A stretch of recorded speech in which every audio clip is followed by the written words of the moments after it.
В Забайкалье выписали болевшего коронавирусом гражданина Китая. Напомню, его госпитализировали 26 января.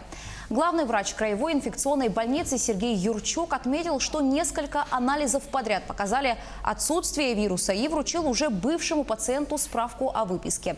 Сейчас мужчина чувствует себя хорошо, его жена и дочь останутся под наблюдением врачей до 14 февраля.